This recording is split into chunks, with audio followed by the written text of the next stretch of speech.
오늘 하나님께서 우리에게 주시는 말씀은 신약성경 1페이지 마태복음 1장 1절에서 16절까지 말씀입니다.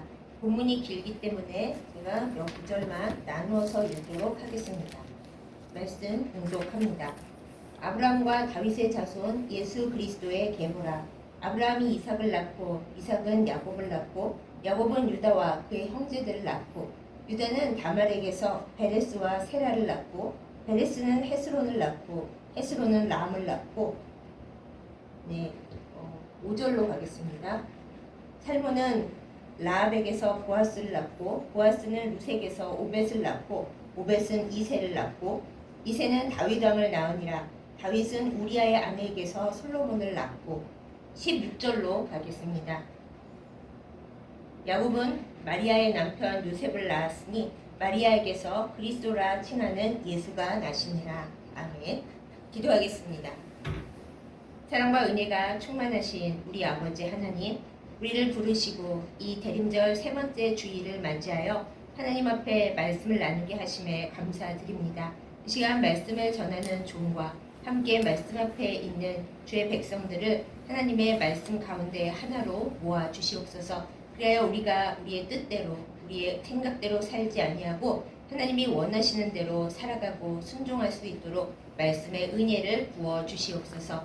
예수님의 이름으로 간절히 기도드렸사옵나이다. 아멘. 이 세상의 영웅들은 자기 집안이 얼마나 대단한지 그리고 자기 조상들이 얼마나 용사이고 훌륭한 사람들인지 강조하고 싶어합니다. 더불어서 그런 대단한 집안에서 자기가 태어났고 자기는 굉장히 놀라운 업적을 이루었다. 이것을 자랑하기를 좋아합니다. 우리나라의 옛 신화들을 읽어봐도 알에서 태어났다고 하는 왕들도 많이 있고 그리고 햇빛이 그 알을 쬐어서 자기가 하늘에 특별한 실력을 가지고 태어났다. 이렇게 주장하는 이야기들도 꽤 있죠. 우리나라만 그런 것이 아니라 해외의 여러 가지 위인전 같은 것을 읽어보아도 자기 집안의 우수함을 나타내는 이야기들이 많이 있고 특별히 세상을 구한다, 나라를 구한다 하는 영웅들이 이렇게 자기의 특별함을 강조합니다. 그러나 우리가 믿고 사랑하는 예수님은 다르십니다. 예수님께서 유대의 왕으로 오셨다라는 것을 강조하는 마태복음에서조차 예수님은 대단한 집안의 아들로 오시지 않았다라는 점이 강조되고 있습니다. 물론 예수님은 믿음의 조상 아브라함의 자손이시고 또한 유다의 왕가인 다윗 집안의 후계자로 오셨다라고 이 족보에 기록되어 있죠. 요즘은 족보라고도 하지 않고 계보라고도 말씀에 기록되어 있는 것을 볼 수 있습니다. 그런데 이 말씀 가운데서 예수님이 우수한 집안 출신이라는 것을 주장하는 것이 아니라 이 사람들의 계보가 얼마나 냄새나고 추잡하고 또 소란스러운지 이것을 강조하는 것을 우리가 볼 수가 있습니다. 예수님의 집안이 결코 자랑하거나 내세울 만한 집안이 아니라는 것은 오늘날 우리에게 소망과 위로와 그리고 충만한 기쁨을 줍니다. 아니 왜 그런가 물어보신다면은 예수님께서 위대한 집안 출신이라면 우리가 예수님께 우리의 어려운 사정과 우리 집안의 냄새나는 서러운 이야기들을 어떻게 터놓고 할 수가 있겠습니까? 결코 그럴 수 없을 것입니다. 예수님 집안이 꽃길만 걷고 아주 충실하고 아름답고 정숙한 여인들만 있는 집안이었다 한다면 우리는 우리 어머니들의 이야기, 우리의 딸들의 이야기, 우리 가족의 심란하고 험난스러운 이야기들을 예수님 앞에 내놓는데 아마 큰 어려움을 느낄 것입니다. 그러나 우리가 본 바 예수님의 계보, 특별히 제가 오늘 따로 나누어 읽은 말씀들에 등장하는 예수님의 조상 중 4명의 여인들은 그 누구 하나도 대단한 인물이 없습니다. 오히려 이 세상에서 보기에 문제가 많이 있다 여겨지는 여인들의 이야기를 담고 있습니다. 만약에 예수님의 족보에 믿음의 조상 아브라함의 아내인 아름답고 훌륭했던 사라라든가 또 야곱의 훌륭한 아내, 비록 집안 싸움을 하기는 했습니다만 정숙한 사람들이었던 레아와 라헬의 이야기만 나왔더라면은 우리는 예수님의 집안의 여인들에 대해서 심각한 오해를 했을 것입니다. 그들은 아름답고 그들은 정숙하고 그들은 이 세상적으로 아무 문제가 없는 멋지고 매력적인 여인들이었을 거다 이렇게 오해를 할 텐데 예수님의 족보를 예수님의 계보를 적고 있는 마태는 예수님 집안의 멋있는 여인들이 아니라 문제 있는 여인들만을 골라서 계보에 올리고 있습니다. 사실 우리나라도 그렇듯이 이스라엘에서도 계보에 여인들이 오른다? 이거는 별로 있을 수가 없는 얘기입니다. 여인들은 계보에서 별로 중대하게 취급되지 않았고 이름이 올라 있는다는 것 자체가 좀 특별한 이야기인 거죠. 그런데 오늘 마태복음의 저자인 세리마태는 예수님 집안이 아브라함과 다윗의 자손 집안이다라는 것을 강조하면서도 예수님이 유대인의 왕이신 동시에 우리 사람들의 모든 냄새나고 추한 사정들까지 다 맡아서 포용하고 계시는 하나님의 아들이라는 것을 분명히 하기 위해서 예수님 집안의 여러 여인들을 소개하고 있습니다. 그럼 오늘 우리는 말씀 가운데서 이 여인들이 어떠한 여인들인지 잘 알고는 있지만 다시 한번 생각해보는 시간을 갖고자 합니다.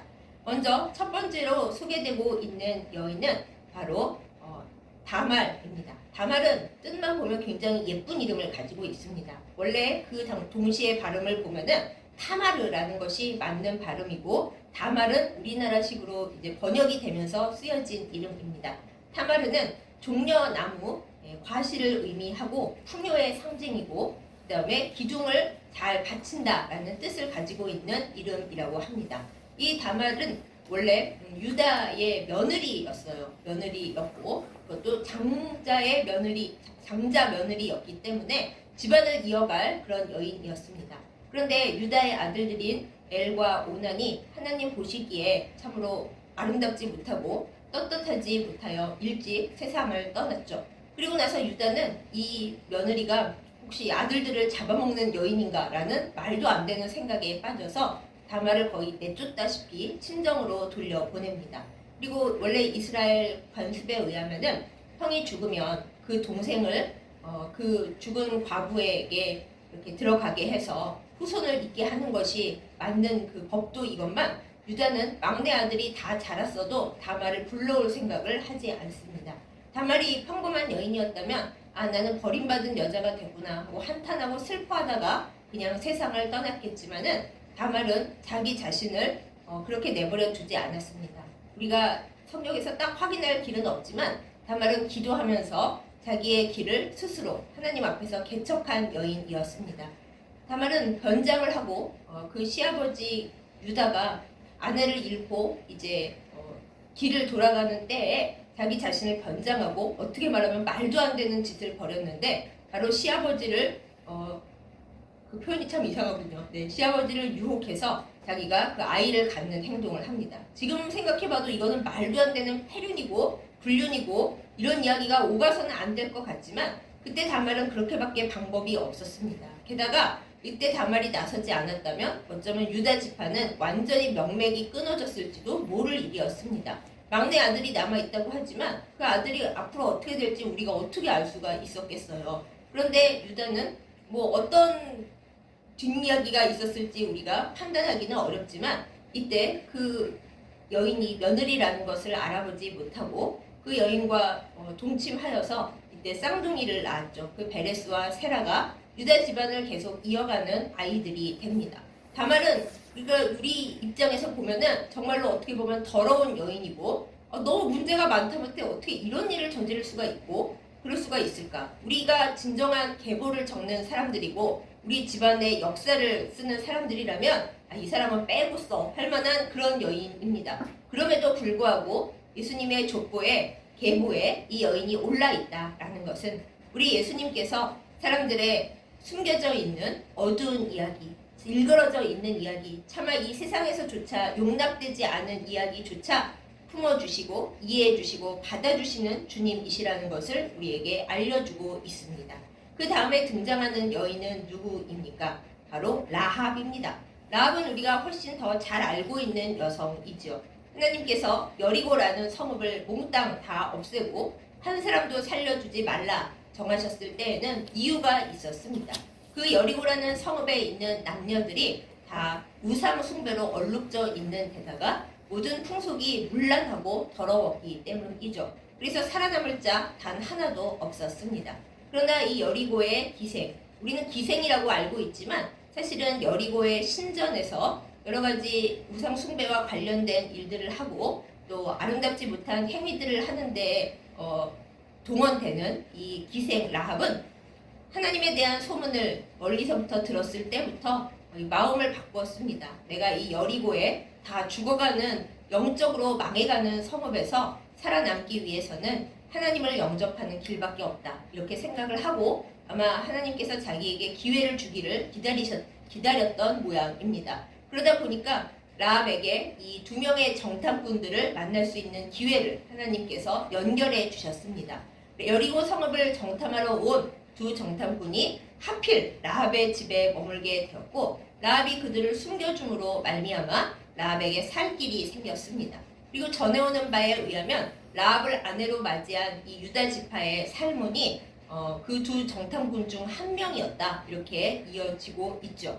그런데 이제 그 이야기 속에서 라합 역시 아니 이방 신전에 일하는 그런 여자였고 더군다나 이방인을 철저하게 배격하는 이스라엘에서 이방인 여자가 그것도 정통 유다 지파의 사람이 되었다? 굉장히 이상하지 않습니까? 그럼에도 불구하고 라합은 예수님의 계보에 오를 정도로 그런 여인이 되었다라는 것이에요. 하나님께서 라합에게 바라보신 점은 무엇이었습니까? 바로 라합이 하나님을 중요하게 생각하고 자기 인생과 자기 살아온 나라와 민족의 모든 것을 버리고 하나님을 쫓아갈 만큼 큰 믿음을 가지고 있었다라는 점이 하나님 앞에 중요했습니다.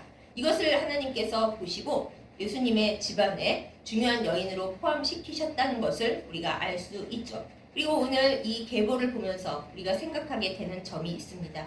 예수님께서 우리를 보실 때 우리의 출신이나 우리의 여러 가지 과거의 형편이나 우리의 집안이 어땠냐를 보시지 않는다라는 것입니다. 예수님은 우리의 과거가 아니라 우리가 지금 예수님을 바라보고 있는가, 하나님을 정말로 사랑하고 의지하고 있는가, 믿음 이외의 모든 것을 버릴 각오가 되어 있는가, 그것을 보신다는 것을 라합을 통해서 보여주십니다.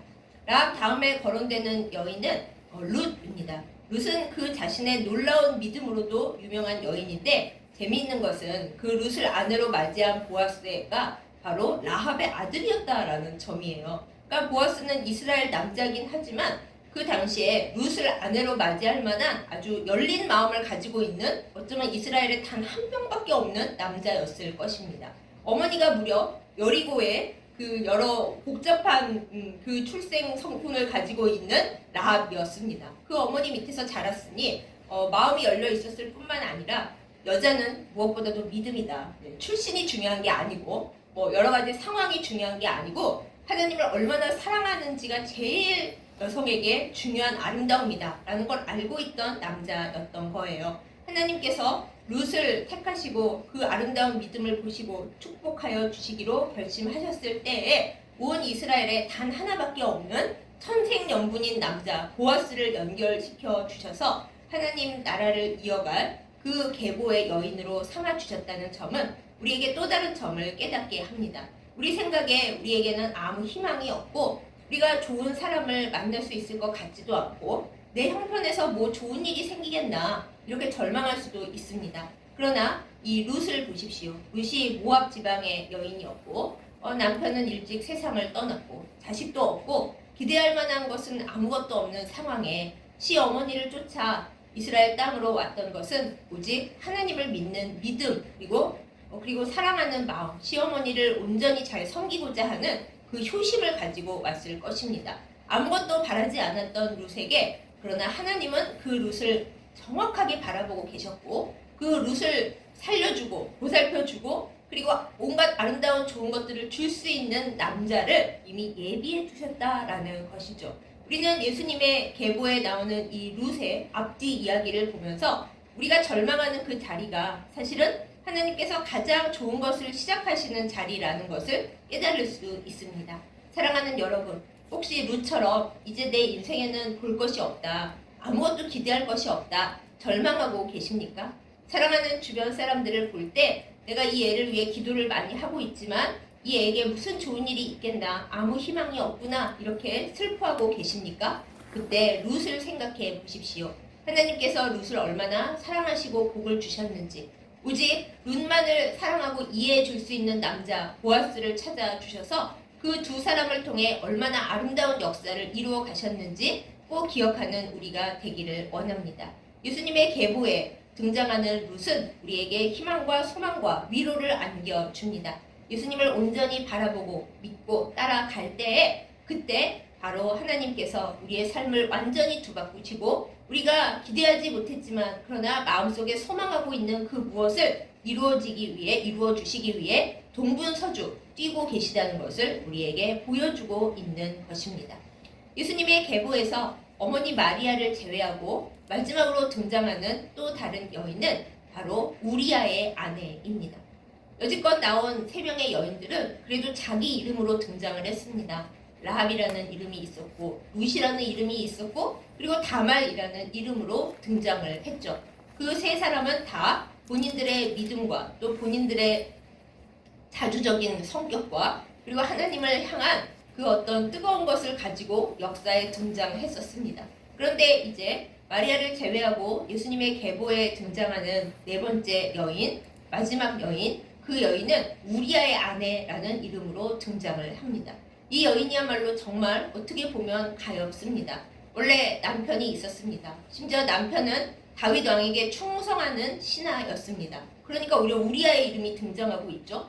그런데 세상에서 가장 훌륭하고 믿음이 좋다고 알려져 있는 다윗 왕이 망가지게 된 계기가 무엇인지 여러분 다 잘 알고 계시죠? 다윗 왕이 가야 할 전쟁에는 가지 아니하고 왕궁에서 빈둥거리고 놀고 있을 때에 그때 옥상에서 아래를 바라보다가 발견한 것이 바로 이 우리아의 아내 밧세바가 목욕하고 있는 장면이었습니다. 볼 게 없어서 남의 여인이 목욕하는 것을 보고 저 여인이 내 사랑하는 신하의 아내인 것은 알지만 내 여인으로 취해야겠다 이런 생각을 합니까? 정말 다윗왕 일생일대의 스캔들이고 지우고 싶은 이야기고 남들에게 알려져서는 안 되는 이야기의 주인공이 바로 이 우리아의 아내 사건입니다. 이 일 때문에 얼마나 다윗 왕의 말년이 힘들었습니까? 수치를 당하고 어려웠죠. 그런데 그 원인이 밧세바에게 있습니까, 여러분? 우리아의 아내가 잘못입니까? 하필 왕이 보이는 자리에서 목욕을 한 그 사람이 죄입니까? 제가 어린 시절에 성경학교 때에 이 이야기를 배울 때 항상 선생님들이 이렇게 얘기를 하셨어요. 우리아의 아내 밧세바가 다윗 왕을 유혹하느라고 거기서 목욕을 했다고요? 근데 대체 성경 어디에 그런 이야기가 있단 말입니까? 없어요. 다윗 왕이 어떻게 하다가 밧세바가 목욕하는 것을 보았고 그리고 그 여인을 불러서 자기 마음대로 해버린 겁니다. 그리고 그 사건 때문에 아무 죄도 없었던 이 밧세바의 남편 우리아는 억울한 죽음을 당하게 됩니다. 이 모든 것을 종합해 볼 때 과연 여러분 우리아의 아내 밧세바가 다윗 왕의 아내가 되어서 행복했을까요? 그럴 리가 없지 않겠습니까? 게다가 이 밧세바에게서 낳은 아들 중에 첫째, 둘째, 셋째는 다 일찍 세상을 떠났습니다. 다윗과 우리아의 아내 밧세바 사이에 있었던 죄악 때문에 그 아이들은 결코 오랜 삶의 그 은혜를 누리지를 못했던 거예요. 4번째 아들이었던 솔로몬 정도 되었을 때야 하나님께서 용서하시고 불쌍히 여기시고 다윗의 여러 훌륭한 배경을 가진 아이들보다 더 많이 솔로몬을 아끼시고 왕으로 삼아주셨죠. 그렇게 보면 하나님은 참 반전의 하나님이시고 죄악의 무거움과 어떻게 해볼 수 없는 절망 속에서 새 희망과 새 사랑을 끌어올리시는 하나님이신 것을 우리가 알게 됩니다. 아무튼 이 우리아의 아내가 예수님의 계보에 올랐다는 것, 이것은 우리에게 다시금 희망을 안겨줍니다. 예수님께서는 이상한 족보를 가지셨습니다. 정말 말도 안 되게 이상한 족보입니다. 이상한 계보입니다. 남들이 알아서는 안 될 정말 숨겨야 되고 더럽고 징그럽고 추한 그 이야기들의 여인들을 모아서 계보를 만들었습니다. 예수님 족보 너무 이상해요. 아니 어떻게 메시아 그리스도의 족보라면서 이렇게 이상한 내용이 있을 수가 있어요. 너무 이상합니다. 그러나 이 족보가 이상하기 때문에 우리는 이 대림절에 예수님 오시는 날인 성탄절을 기다리면서 기도하고 감사함으로 주님을 맞이하며 기다릴 수가 있는 것입니다. 주님, 이 냄새나고 이 주접스럽고 이 정말 말하기도 민망한 요즘 개방적인 세상에 와서도 너무 얘기하고 싶지가 않은 이 여인들을 통해서 예수님은 이 세상에 오셨군요. 그래서 우리는 감사하며 나아갈 수 있습니다. 내 이야기가, 우리 집안의 이야기가, 우리의 형편이 너무나 초라하고 너무나 엉망진창일지라도 그래도 예수님은 우리를 다 받아주시고 우리를 끌어안아 주시고 말씀해 주십니다. 얘야, 우리 집도 만만치 않았어. 우리 조상도 뭐 그렇게 대단한 족보가 아니야. 알고 보면 너무 더럽고 너무 추하고 너무 이상한데 그 와중에도 우리 하나님 아버지께서는 그 모든 것들을 다 들어 쓰시고 죄악들을 용서하시고 감싸 안으시면서 모든 흉한 것을 바꾸어 가장 좋은 결말을 내시지 않으니 그러므로 너희도 나에게 충분히 올 수 있고 모든 사정을 터놓을 수 있고 얘기할 수 있단다. 우리 예수님이 우리에게 말씀하십니다. 사랑하는 여러분, 여러분에게는 어떤 얘기하고 싶지 않은 이야기들이 있습니까? 정말 이 사실이 세상에 알려지면 내가 창피해서 살 수가 없는 그런 이야기들이 혹시 있으신가요? 걱정하지 마십시오. 예수님은 이 세상에 어떤 더럽고 어떤 냄새나는 이야기라도 다 받아들여 주시고 용서해 주시고 사랑해 주실 그런 분입니다. 그분에서 거기서 끝나는 것이 아니라 그뿐만 아니라 예수님께서는 그 모든 추한 것을 아름답게 바꾸실 수 있는 그 분이십니다. 아름답게 바꾸시는 하나님의 아들이십니다. 사랑하는 여러분, 예수님의 이상한 족보, 이상한 계보를 보면서 우리 이 시간 하나님 앞에 간구하기를 원합니다. 주여, 우리의 수치를 부끄러워하지 않게 하여 주시옵소서. 이 부끄러운 수치를 가지고 하나님 앞에 나아가 엎드려 기도하고 회개하면서 주여 이 수치를 물러가게 하여 주시옵소서. 그 옛날 여호수아 시대에 길갈에서 모든 수치가 이스라엘에서 굴러갔다 이렇게 선언하면서 하나님께서 그들을 받아들여 주셨죠. 그 길갈의 놀라운 역사가 우리 집안에 우리 가족들에게 나에게 일어나게 해달라고 간구하는 이 시간이 되기를 예수님의 이름으로 축복합니다. 우리가 부끄러워하지 않고 주님 앞에 나아가 엎드려 기도할 때 예수님은 그 사랑으로 우리에게 와주신 그 초라한 족보, 그 냄새나는 족보, 그 가운데 오는 우리를 향한 큰 이해로 우리를 만지시고 위로하시고 새롭게 하여 주실 줄 믿습니다. 주님, 우리에게 말씀하여 주옵소서. 너희의 죄는 다 용서받았고 너희는 새롭게 살 것이며 과거가 어떠하든 옛 시절은 다 지나갔다. 나는 너희를 새롭게 한다 라고 말씀하시는 그 주님의 위로와 선언이 우리의 생활 가운데, 우리의 몸 가운데, 우리의 마음 가운데 온전히 있게 해달라고 간절히 기도하는 이 시간이 되기를 예수님의 이름으로 축복합니다. 마지막으로 우리가 주님을 기다릴 때에 그냥 주님이 오시든 말든 나랑 무슨 그렇게 큰 상관이 있나 그런 어중간한 마음이 아니라 정말 기대하고 기뻐하고 나에게 가장 좋은 일이 온다라는 그 사랑스러운 마음으로 주님을 기다릴 수 있기를 예수님의 이름으로 축복합니다. 주님은 우리의 모든 무거운 것과 얽매인 것과 모든 고통스러운 것을 다 풀어주실 것입니다. 주님께서 우리에게 주시는 가장 큰 선물은 우리의 모든 죄와 우리의 모든 슬픔을 다 없애버리실 예수님 그분 자신입니다. 이것을 우리가 온전히 믿기가 너무 어렵지만 우리의 마음속에 갖가지 끌리는 다른 것들 때문에 예수님이 진짜 내 선물이다 라고 받아들이기가 너무 어렵지만 그래서 이 시간 우리가 기도하기를 원합니다. 주님이 나의 가장 귀한 선물이라는 것을 이 시간 온전히 믿고 받아들이게 하여 주시옵소서. 그 이상한 예수님의 계보 속에서도 많은 여인들 속에서도 예수님은 그들의 어려움과 그들의 슬픔과 그들의 더러움을 보지 아니하시고 그들의 핏줄을 통해 이 세상에 오시기를 주저하지 아니하셨습니다.